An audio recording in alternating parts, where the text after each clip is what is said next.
ازت میخوام خودت رو همینطور که هستی دوست داشته باشی. ممکنه الان بگی من خطا داشتم، اشتباه داشتم، تصمیمات غلط داشتم.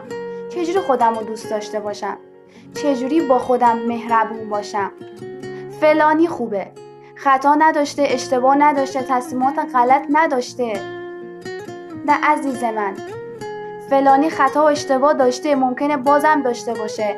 من و تو داشتیم، ممکنه باز هم داشته باشیم. کی همیشه همه جا کنارت بوده؟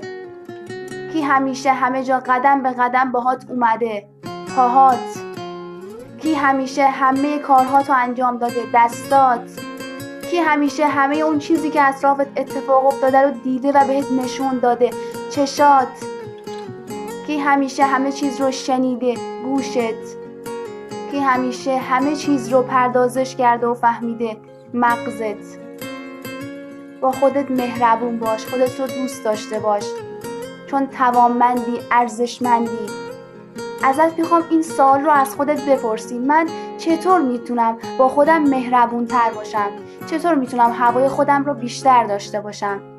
و هر آنچه که به ذهنت رسید رو برای من کامنت کن.